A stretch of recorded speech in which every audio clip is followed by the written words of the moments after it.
আসসালামু আলাইকুম। আশা করি সবাই ভালো আছেন, আমিও ভালো আছি। আজকে নতুন একটি ভিডিও নিয়ে আপনাদের মাঝে হাজির হলাম।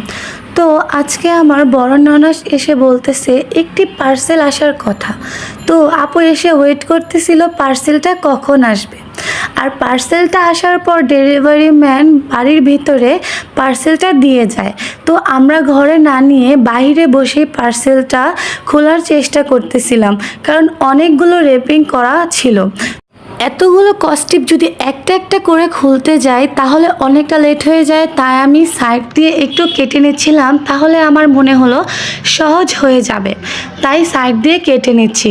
আর আজকে 2 কার্টুন মাছ এসেছে, এখানে আমি 1 কার্টুন খুলতেছি আর আরেক কার্টুন সাইডে রাখা আছে, কারণ একটা শেষ করে আমি আরেকটা কাটবো। তারপর আমি এটা খুলে নিলাম।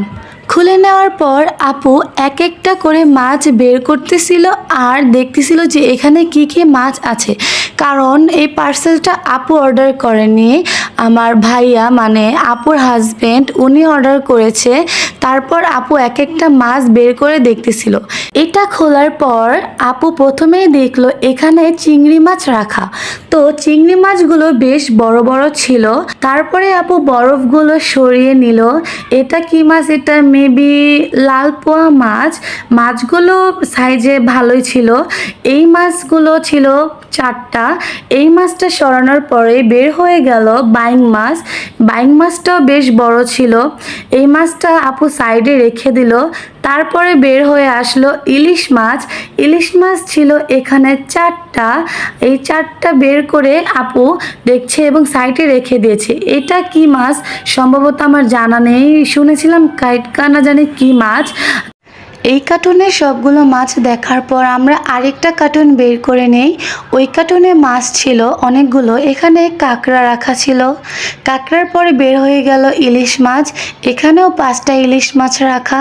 তারপরে আপু বের করে নিল বড় সাইজের একটা পাঙ্গাস মাছ, যেটার ওজন ছিল 8.5 কেজি।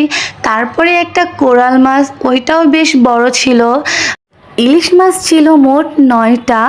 আর বিশেষ করে কথা হচ্ছে সবগুলো মাছ ভালো লাগলেও যখন আমি কাঁকড়াটা কাটতে যাই, কাঁকড়াটা আমার কাছে বেশ নরম ছিল। জানি না অনেক দূর থেকে এসেছে তাই নাকি আমাদেরকে নরমটাই দিয়ে দিয়েছে। আজকের ভিডিওটি এই পর্যন্তই। ভিডিওটি ভালো লাগলে অবশ্যই লাইক, কমেন্ট এবং শেয়ার করে দিবেন। আল্লাহ হাফেজ।